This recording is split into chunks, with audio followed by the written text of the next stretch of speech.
Welcome back to the Ryan Morrison Show, a podcast where I sit down with founders, executives, and unconventional leaders to explore what it means to win at business and life.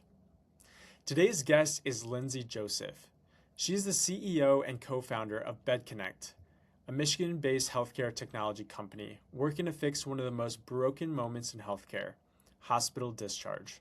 She's a former hospital CFO turned entrepreneur focused on building practical, human-centered solutions that support patients, families, and frontline care teams.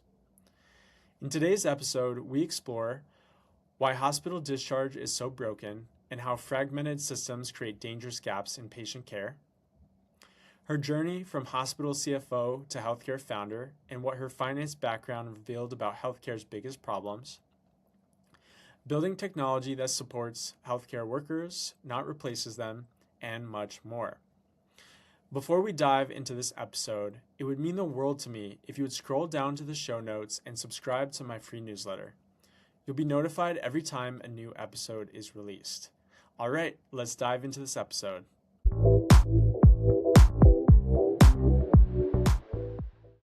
All right, welcome to the podcast, Lindsay Joseph. Thank you, Ryan. So happy to be here. Yeah, thanks for joining the show. Lindsay, you're building BedConnect to fix hospital discharge in Michigan, but this problem is connected to more of a global health crisis that we're facing, the aging population boom. And it's said that by 2030, 1.4 billion people will be over 60 years old, and 80% of them will be in lower and middle income countries. Walk me through sort of what is the landscape right now of the medical system, the hospital system, and give me the global picture and then zooming into how you're solving it with BedConnect. From a global perspective, obviously the aging population, we're seeing that throughout, multiple countries. The fact that the birth rates have now shifted, we're going to have a higher elderly rate than any of the birth replacements. So when we look at actual healthcare, we talked about the fact that, especially if we're focusing on the United States, we have a higher comorbidity rate than most other countries, even though we are a wealthier nation. And so culturally, every country handles folks who need to go from hospitals to other levels of care differently.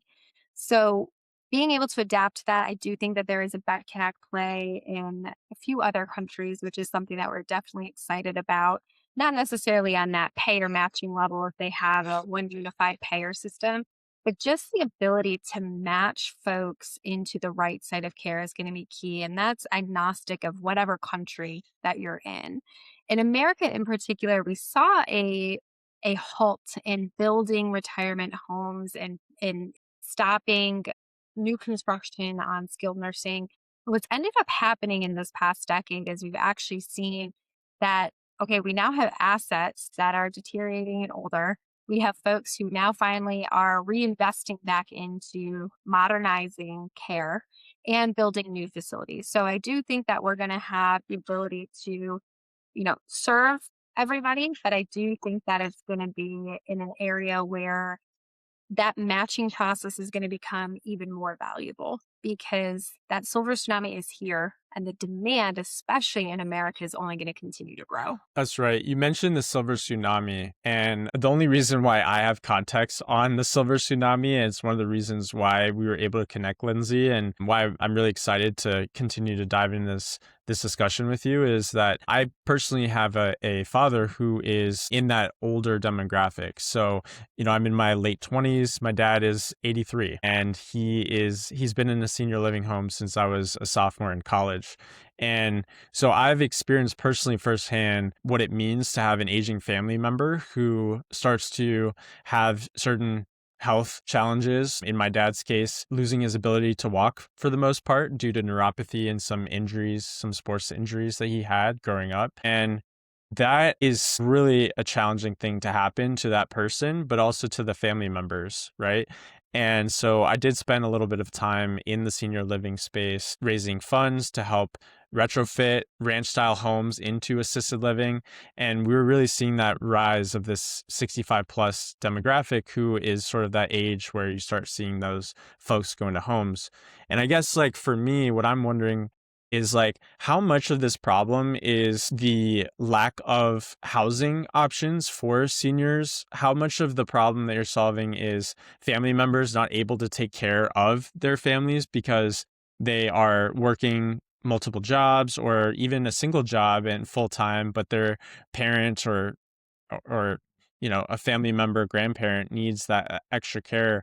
How much of it is that housing problem versus the problem on the other side around, like, do we have enough people to support this aging demographic? Yeah, so you've hit on a lot of different points. So, and the fact that you've lived in this experience and this is something that you're dealing with directly with your father, that is something that the majority of folks within BedConnect, whether they're investors, supporters, clients, etc., these are all people who experience this not only professionally but also personally.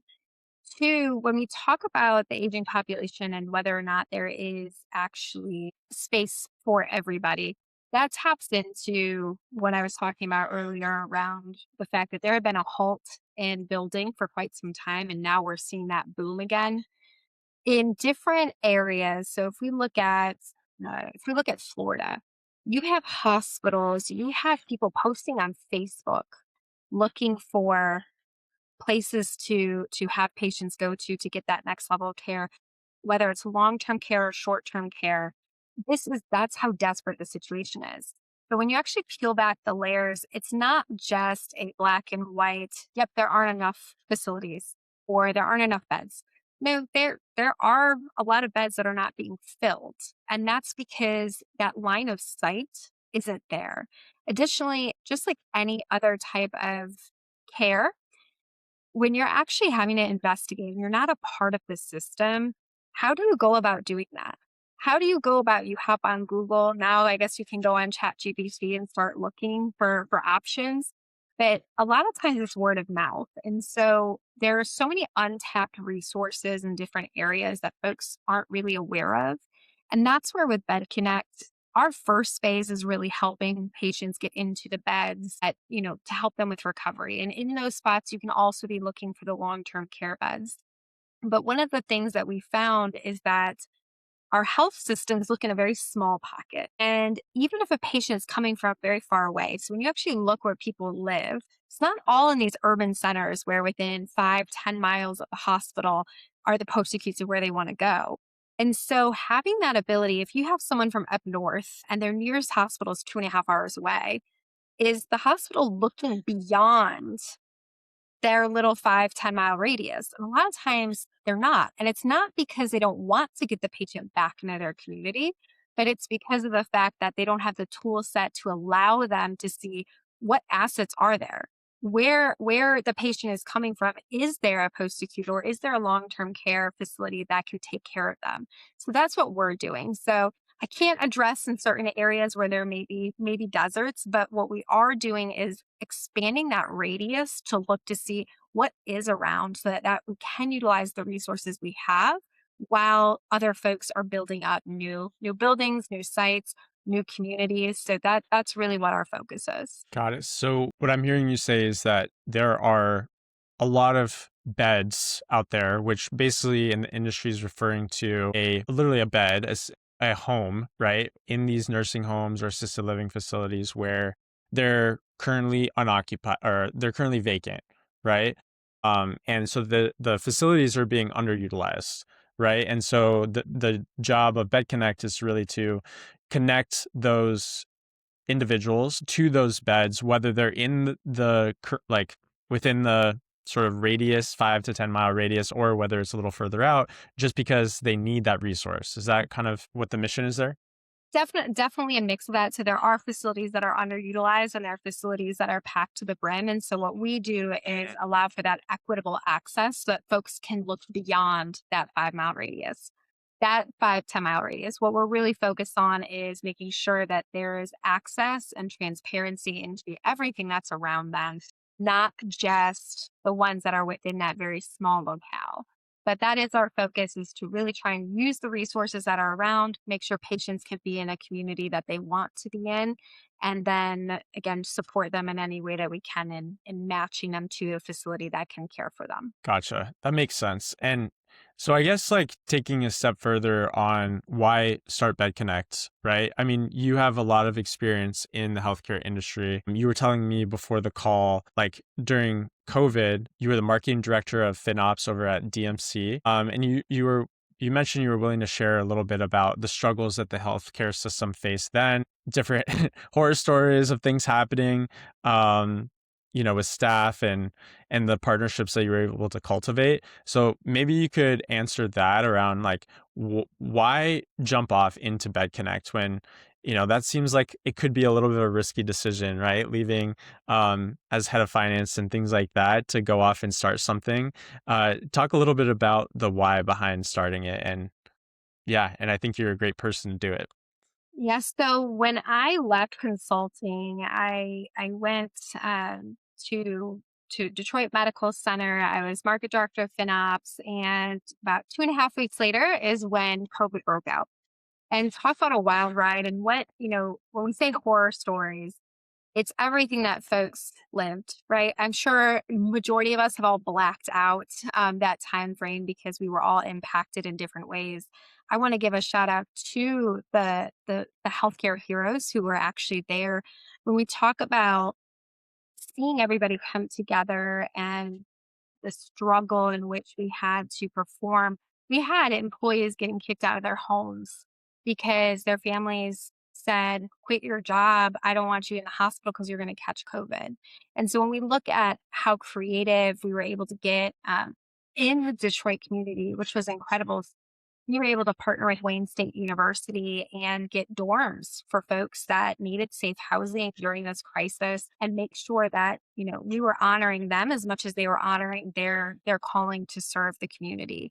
So when we look at that type of experience and you see people coming together, and then you look at the institutionalization of medicine and how we have not necessarily strayed away from being patient centered, but in the systems that we have to work in the tools, in the payer regulations that we're all having to function in, what ends up happening is folks have to say, well, this is the way it needs to get done because we have to get reimbursed. And when you take a step back from that and you look at the experiences that everybody, and I'm talking about from the EVS workers all the way up to the C suite, everybody wants to do the right thing. It's just a matter of, do we actually have the tools to be able to do that and be able to meet that balancing of no margin, no mission. So BedConnect came out of experience of seeing the struggle that our hospital case managers and discharge planners had in finding beds that were open and available for patients and getting them out in a timely manner. When you are medically clear and ready to leave the hospital, you don't want to stay in the hospital longer than necessary.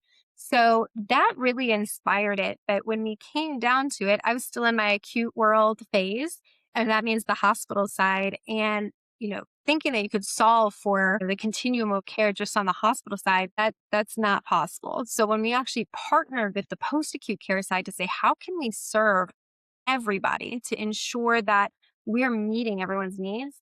That's how BedConnect came to be. So it wasn't just one side or the other. It truly was a bridge between the acute and post-acute care world. That makes a lot of sense. So for the listeners who are unfamiliar with BedConnect, could you just give us a thumbnail on what is BedConnect and the mission and how you're solving this problem? So BedConnect bridges the gap for timely placement. So when a patient is in the hospital and they have complex needs like wound care or dialysis, and they need to go to their next site of care, like a nursing home or rehab, we do one-to-one direct matching. And we do that based off payer, plan, clinical needs, and we make sure that there's a level of transparency so that patients can have true patient choice. And for our post acute care partners, we help to really get rid of all of that noise so that they can actually see the patients that they're able to care for and not have to sift through all of these referrals to say, yep, we can take care of this one, but the rest of them we have to deny. So instead, what we've done is truly match them on all of those different criteria so that then everybody is able to benefit from that. That's really great. I remember you likened it to another company that's out there. You said I can't remember exactly what it was. It was several months ago, but Open BedConnect is the, Table there you go. OpenTable or hotels.com for hospital, post-acute care discharging. Yes, There yes. you go. Yeah, I think that's really good. And especially when people are just trying to understand at a basic level. It's like that does make sense. So I do want to pivot into the investor conversation because, you and I both know being in the startup world, how important it is your team and the people that you're surrounding yourself with to build your company. So you have successfully raised. I want to talk about that raise, how it came together. And specifically, you mentioned that 70% of your investors have lived this experience with a family member. So talk a little bit about that. What was it like raising a capital? And how did you align yourself with these investors? And what were you hearing from them about their experiences? Yeah, so our raise was unique. We did a non-traditional raise for this type of round. And when we talk about our investors, 70% of them have experienced this, whether professionally or personally. And every single one of them shared a story that broke my heart. And every single one of them stated, I don't want anybody else to go through what I went through. One of our investors, she has been in healthcare for 20 plus years, knows the system inside and out. And her own father, trying to find her father placement, she goes, this is a full time job. She goes, I'm on the inside and I still am struggling. So, what happens to the folks who aren't on the inside, who aren't in the know, who don't have someone to advocate for them? This is what they are trying to make sure we can help. So this is something where our investors, they truly connected with not only the business model, right? Not just an emotional play, it's also the business side that when they understand and they see that mission and they see the business and they see the impact that's going to happen, they wanted to be a part of this. So when we look at the type of investors that we got, majority of them all healthcare experience or they directly experience this process. Got it. So, in terms of, I guess, what BedConnect is up against, where does BedConnect sort of play in the policy and certain things like that, right? Because I assume there's a reason why it's done the way it is now. There's insurance and so many hoops that you have to jump through. You have to get referrals, right, to do a lot of the things that you have to do. So I guess what are some of the broken systems that you're fixing, and are there any that have to change in order for BedConnect to be successful? The way that we've created BedConnect, it really is that bridge. So everybody loves to bill for the hospitals because that's where the money is. Everybody loves to have tech because they expect the hospitals to be able to pay through the nose and it's gonna work. And what they do is they forget the post acute care side. And so when we talk about margin differences, when we talk about, who's actually caring for the patient, they're all caring for the patient just at different points in the continuum of care. So, this is where it's really important that our company is represented equally by acute, the hospital side, and post acute care, the nursing home and rehab side. And so, for us, that current state process that takes place is everybody goes, great, just send out as many referrals as possible. And for us, we're actually helping to curate and do that matching. So, when we talk about the system as a whole, yeah, I could get on a soapbox and talk about authorizations and Medicare Advantage plans and how they're great until you're sick, and then good luck. And so when we talk about all those extra hoops that folks have to jump through, I'm not here to solve the entire continuum. I'm not. I'm here to solve for this much. And we're going to do this much fantastic. And that change that's going to take place here is going to have rippling impact. And as we go across the continuum, that's where change is going to happen. So I'm very blunt with folks is I'm not here to solve the world. I am here to solve this one piece and I'm going to solve it and we're going to be the best at it. I love that.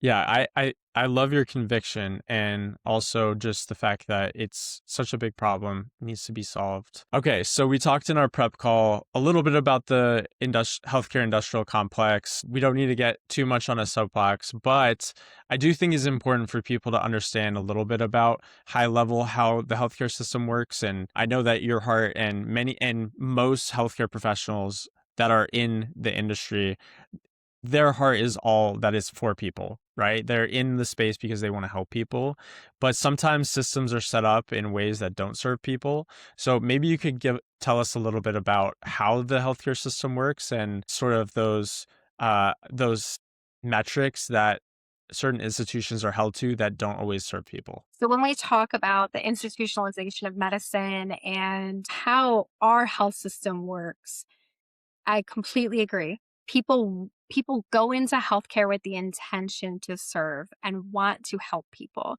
When we look at our systems, when we look at it from, I'm going to even say from the time that the patient calls to the time that the hospital gets paid, they get their medications, their, all different variables that come into play.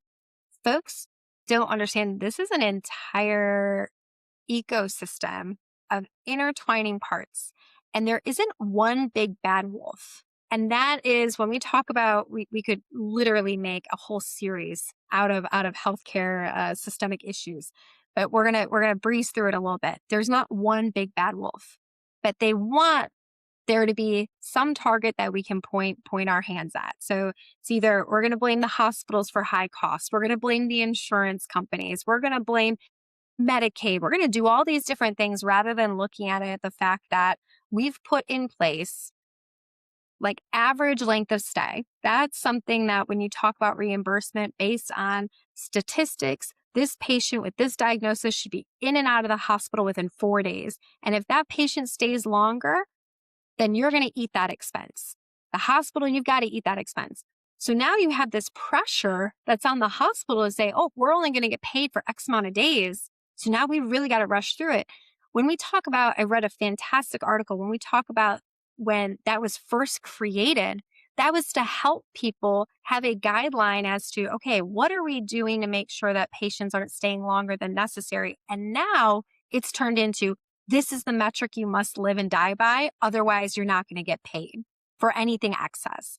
And that's where it's interesting, where things get created with good intention, and then it can sometimes turn into these constraints that then we're actually just focused on spreadsheets and numbers rather than the actual medical side of things.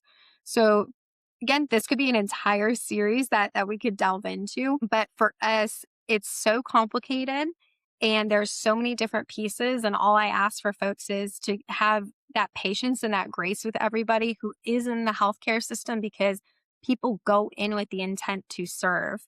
And now there's not going to be one silver bullet to fix everything. We actually have to look at it as a whole and start doing it piece by piece. Yeah, I agree. And I think it's wise to say that, you're not trying to solve the whole system because you can't boil the ocean, right? I mean, you have a very niche focus on one aspect of this interconnected system that you're trying to solve for. And it's definitely needed. I mean, we as a family struggled through finding placement for my dad for different reasons. So I get it. And I also want to give a shout out to like the caregivers in these senior living homes. These are some of the angels and saints of this world. It is so challenging being a caregiver for a family member. When the roles flip and suddenly you're taking care of a parent or a grandparent who can't walk, they can't really dress themselves or shower themselves or feed themselves. Like all of these things, it's definitely really challenging.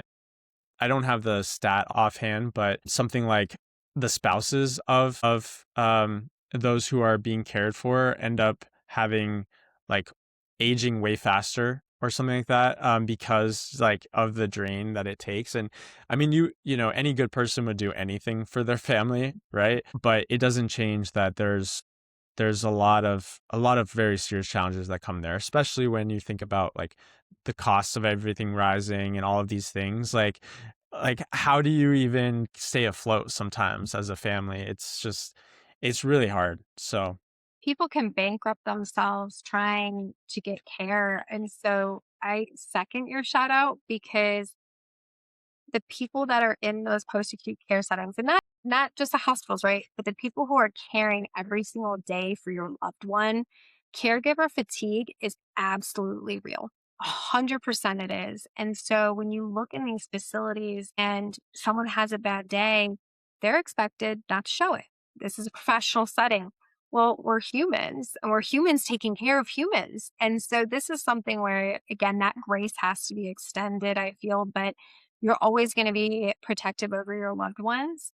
And it's something where we have to try and find ways where our system acknowledges that toll that it takes. So when we look at a study was recently just done, which is fantastic. And it was done about how they increased reimbursement for certain facilities and they were able to bring on more staff and their quality measures went up and their turnover rate went down. And so, interesting. When there's slightly more money and you can actually hire more people so that people aren't stretched so thin and care gets better. Like those are all things that you would think are obvious, but in reality, that's people just trying to navigate this system the best way they can. And that's where we do have to look at these programs of how can we improve everyone's circumstances so that people can benefit and have that good quality care. Yeah. And I don't have all the economics of how these facilities run and, who's making what. I do know that caregivers aren't always they're the least paid, right?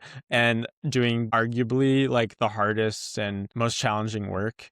I mean, probably shouldn't get into some of the stories that we've experienced as a family, but it's definitely a lot. So shout out to those caregivers and those people who are taking care of people. It's thankless work a lot of the time, but just know that there are two people on this call who value you and appreciate you, and others hopefully listening as well. Okay, let's talk a little bit about sort of the transition to founder, right? And sort of the shifts that you've kind of experienced and the mindset shifts and the toolkit, right? The skill set that you're building as a founder. What has that sort of journey been like for you? And I guess give us some practical advice for operators who are in the healthcare system who see a problem that they want to solve, but they're not sure even where to start. Like, give us a little background on what that experience and journey has been like for you thus far. Wild. I don't know how else to say it. It's been wild. It's been fun though, but definitely wild. So for me, I could not have created BedConnect if I was still in my current position in a health system. I couldn't because you're so inundated with the day to day that you can't take a step back to actually see how can I solve for something. So I give a shout out to folks who are working in health systems and balancing, a side gig and, trying to solve their problems that way. But everything that I learned from my journey in consulting to working in the hospitals to working at a nonprofit, it all culminated in the creation of BedConnect and how we're running and building the company. Our mission, our culture, it's all been taken from these pieces from each experience. So the one thing that I'm going to say is surround yourself with high quality people with different experience backgrounds. I would not be where I am today if we didn't have the co-founders that we did. And that's because a lot of those first time lessons that folks are learning, like signing a bad contract and making sure, there's clauses in there. If you've never experienced contracting, I have in my professional life, but if you've never experienced contracting and then all of a sudden someone's done a material breach, but your contract has nothing in there about a material breach, what do you do? Who do you talk to? So that's where I've been very fortunate, one, through my background, my experience, two, with my co-founders, with their experience, and then three, within this ecosystem, really creating a network of individuals who I can call up at any point in time. They can give me advice, and that's who I try and be for other people too. The last piece of advice I'm going to say is don't be afraid to walk away. There are bad deals. There are bad actors. There is such thing as bad money. So for us, what we really stuck to was ensuring that we knew what our mission was. We knew how we were going to get there and we defined our own journey path. So it looks different than others. And we are very fortunate to be able to bootstrap. Bootstrapping is king. I say this to every single person, bootstrap as long as possible. But I talked to a class at University of Michigan, and it's funny, my co-founder goes, yeah, they do know that you worked in corporate for like a decade plus and you were able to save up and scrounge up all your money. And that was your reality. Absolutely. I cannot say and put myself in the shoes of a 22-year-old founder who has no money, nothing. I'm not going to say go rack up a bunch of credit card debt, follow your dreams. Like, I can't be that person because I never lived that experience. But the best thing I can do is be a listening ear and tell you through my years of experience what you should be looking for, looking out for. Yeah, I think that's invaluable advice for operators, potential people who are thinking about starting something. And it's funny because I was having a conversation recently with another guest on my show, and we were talking about that experience of choosing to build a startup and how my journey, I was a startup founder since graduating college. Like I started my business in college and then pretty much went right into it. And the only way to really know what you're going to be up against is to just, I mean, yes, you can lean on mentors and ask, but I mean, you're going to have to earn your stripes and get your own battle scars. Like, you're going to sign a bad contract. You're going to make a bad hire. You're going to spend money on something you shouldn't have. You'll probably start wanting to build something before actually validating it. That's a big one, right? And so, yeah, that was my experience. And I mean, it was hard, you know, not having any real sort of guidelines or mentors around me who were doing what I was wanting to do. Just was kind of stumbling forward and kind of being broke for a long time. I mean, I figured it out, but So you know, I'm gonna question you on that though. Is that because of your youth and your inexperience, just transparently, is that yeah, yes, you stumble forward. Yes, there's nothing bad about making mistakes. There is nothing that you can't recover from. You have to learn from it, but there's nothing you can't recover from. But would you have wanted to be a part of an ecosystem that you had someone that you could call up and that you could run something by, still making your own decisions? You can't get rid of the accountability from your own actions, but having it where you were in an ecosystem that helped where you could pick up the phone or text or something like that. yeah. I mean, I think this is getting to like Michigan's ecosystem and the support that we've both felt here. For me, it's definitely there, and it came later as I started integrating myself into the community outside of being a student founder. And you know, for me, it was like I just had this vision, but no one was really doing the vision that I had laid out. It was like this, it was very big. And, you know, and I was always getting advice that, you know, this is so big. It's like, you got to focus and all of that. But I was floundering. I didn't know exactly how to implement these ideas that I had. One being helping to create an off ramp for student founders to become full time when they're graduating. You know, that was like one of the problems. But then the other part of it was, how do we actually get those founders to validate their solution quick enough so that they can start generating revenue quick enough to make it viable and not have to go into a corporate career?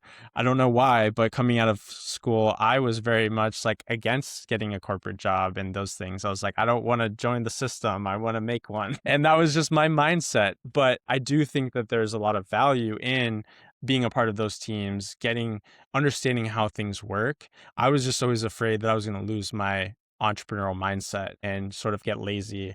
And that was just something that I felt about myself. It's others could feel differently. So Everyone's yeah, journey is going to be different, but I do.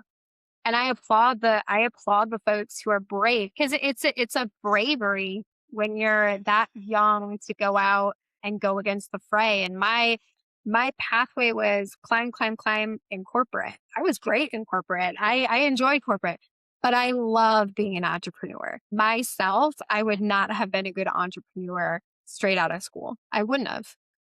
I am very successful at what I'm doing and how we're implementing it because I had decades of experience prior to achieving entrepreneurship.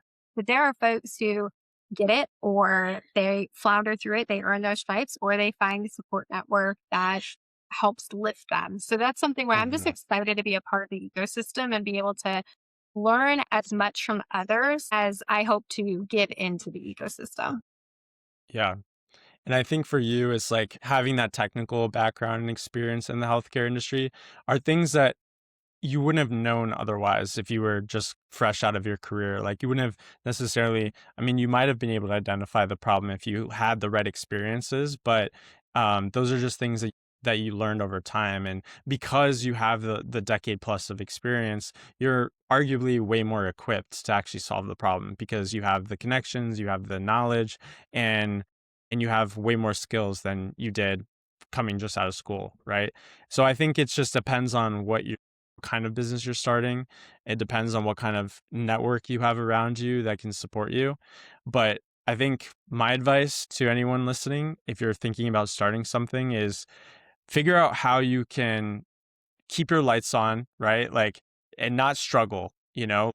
Yes, there are elements of struggling that are good being a founder. You're going to go through that at some point, but you shouldn't be making a choice necessarily between like sleeping in your car and doing all of these things. Like, secure what you need to do for yourself and and align that career path with the skills that you want to learn and the industry that you want, right? Like, leverage those tools, find a job if you can that's in that space just to get you going in that direction, and learn as other people are paying you to do great work.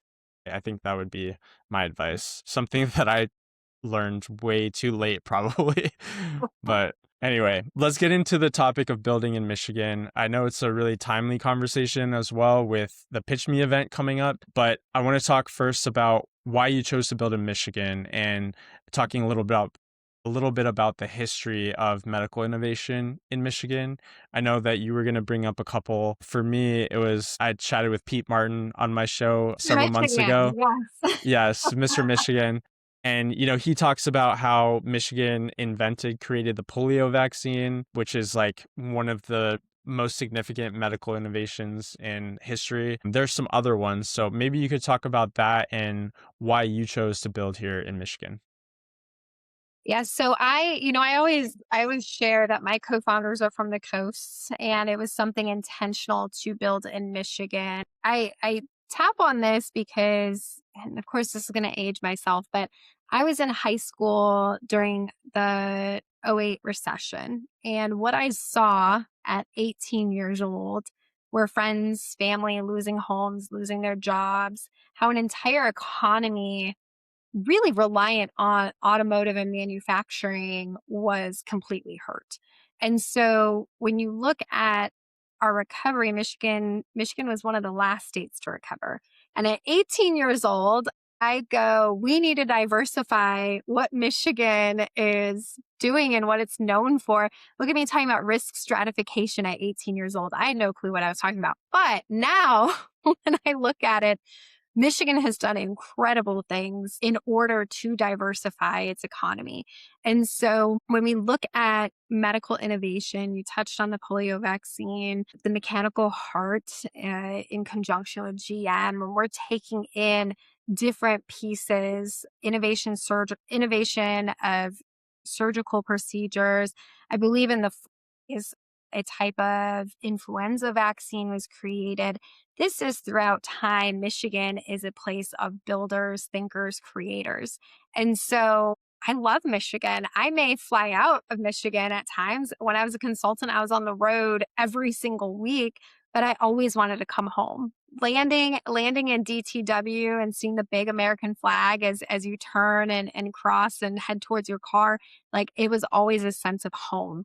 So I'm proud to be in Michigan. I'm proud to be building the startup ecosystem. It's incredible. When I was in corporate, I didn't really get exposed to all of the incredible things that was taking place when you talk about entrepreneurship and startups. So Michigan has made a very intentional push towards investing in entrepreneurs, in investing in our startup ecosystem, trying to not only get the people here to understand that, hey, they're backing us, but also bring people into Michigan. So in just meeting with Doug Song last week, talking about these companies coming from Austin, coming to Detroit, you're talking about people coming from the coast, moving to Michigan.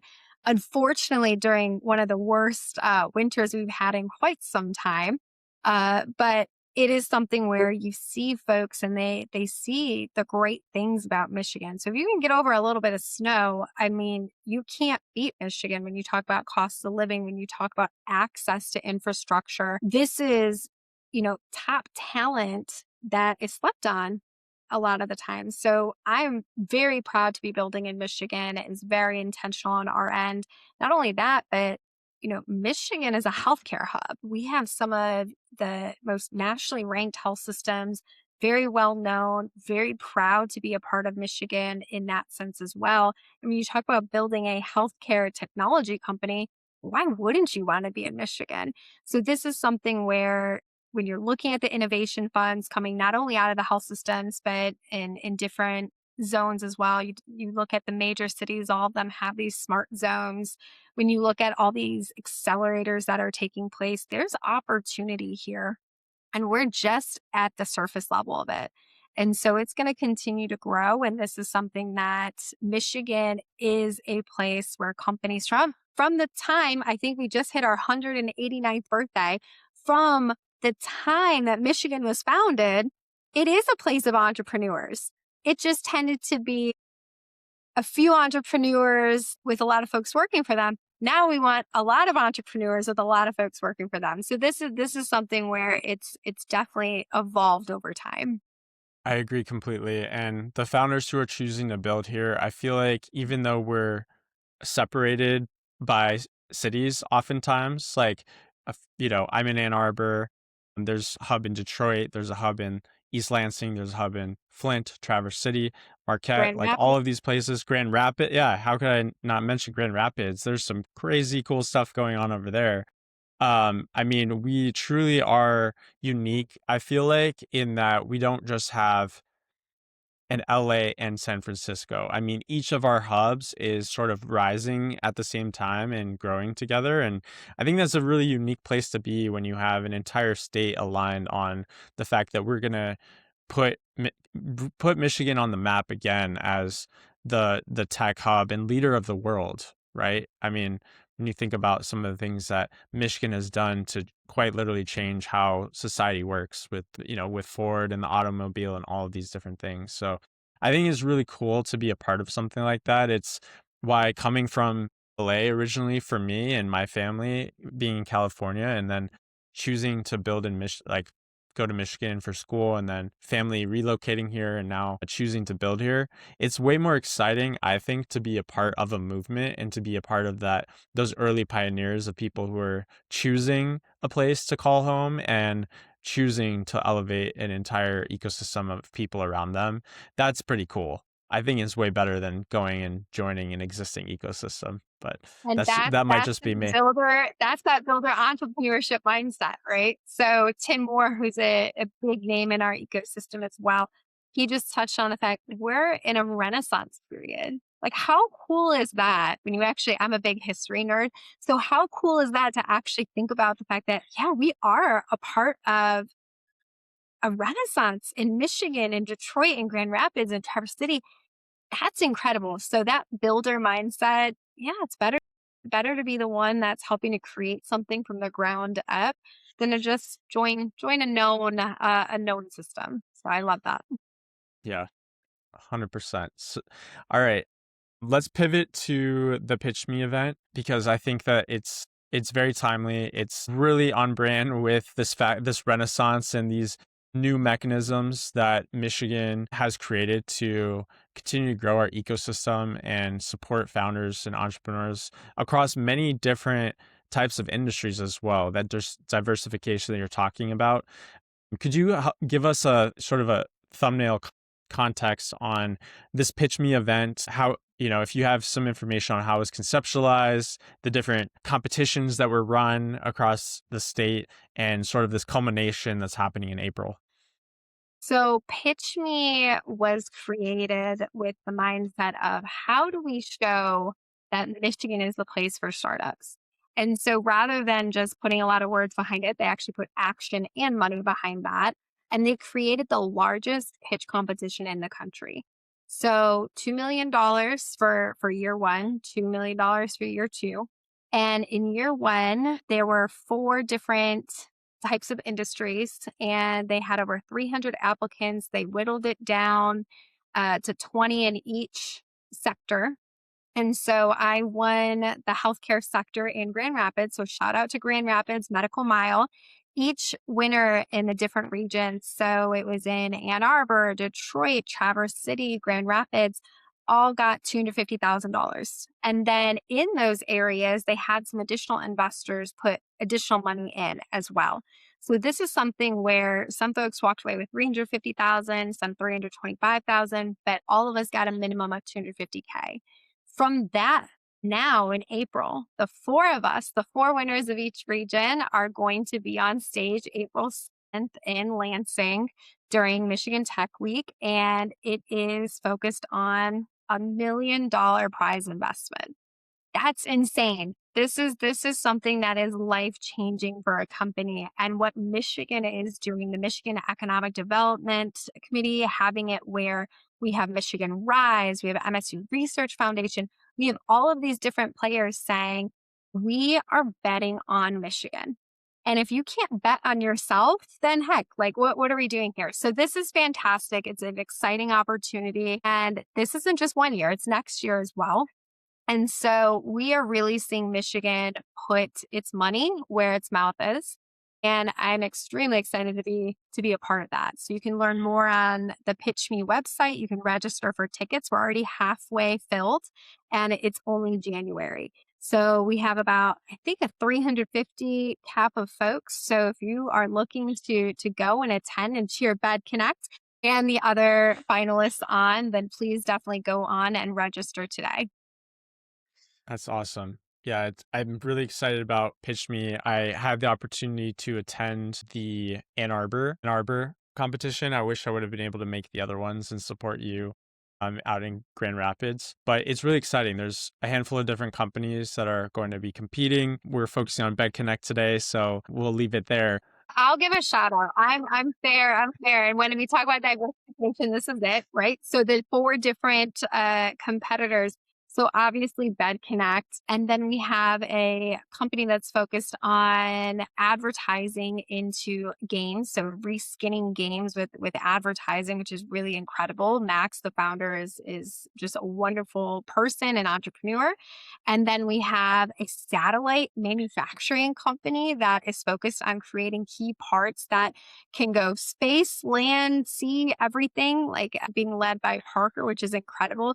And then we also have in the outdoor electric space, Joseph, he is enabling and creating this really cool product that can use land that wouldn't necessarily be used otherwise, and have it where you can have a little home, you can have power, you can have, all these different access points.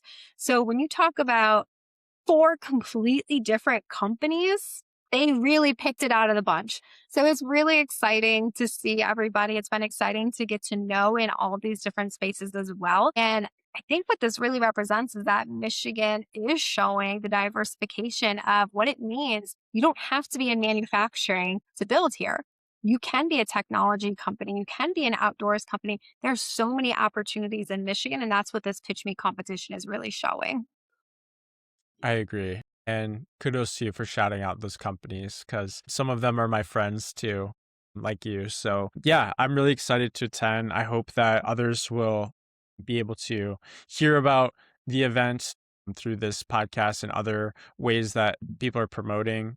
This is not intended to be a direct promotion of that, but it is important to your journey and BedConnect's journey. So, I'm glad we covered it. Thank you for giving us the platform to talk about it. So. Of course, of course. I wanna end here, which is what does success look like for BedConnect? So if we think 3, 4, 5, 10 years out, what would the world look like, or what will the world look like when BedConnect is successful? So it's a really interesting question. Just starting at the basic level is we want everybody on BedConnect. We want, to grow within Michigan and the Midwest and out west and down south. And we want our process to be the new gold standard. And eventually, regardless of where BedConnect is in 5 or 10 years, our whole focus is to make sure that care is accessible and that we are able to be that bridge between the hospital and between the nursing homes. And with BedConnect, if we can actually transform that process and make it where the patient is in the center and the hospital caregivers and the post-acute caregivers all benefit, we've made it.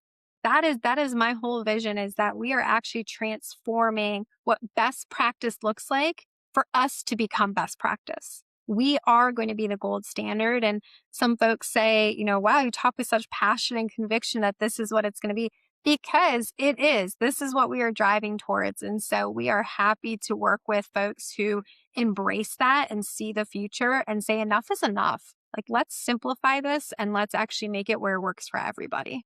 I think the most important thing that you just said there is patient-centered, right? I think that's going to be the key to all of it. And you've lived through it. You're building an incredible team of executors, operators, investors around you. You have the support of your greater Michigan ecosystem who wants to see you be successful. We're all happy to chip in and help where we can, whether it's a connection or a piece of advice or something. And so we're all cheering for you. But more than that, I think Michigan and the ecosystem is really rolling up their sleeves and saying, we want to help you. It's great to hear. I wish something like this had existed for my family when we were trying to help my dad find the right place to get the care that he needed that was beyond the medical care that we could provide at home. So thank you for what you're doing, Lindsay. And I'm sure there are many, many people who are appreciative of what you're doing as well. Thank you so much, Ryan. Yeah. All right. So if people want to get connected with you, or follow along BedConnect's journey, what's the best way for them to do that? Definitely follow us on LinkedIn. So our company page, BedConnect. You can also follow my personal page on LinkedIn as well. We're very active there. You can head to our website, bedconnect.health, and you can learn a little bit more about what we do, our team, and our journey. And then again, hope to see everybody at PitchMI. So it'll be an exciting time, and we appreciate the support. And if anybody does want to reach out and share their story, like Ryan, you just did, like that, all that does is reinforce the reason why we're doing what we're doing. And so these are the stories that give me the energy to keep going every single day. So I appreciate you sharing that. So, all right, Lindsay, well, thank you so much for joining, and hopefully we will have you back again soon. Thank you, Ryan.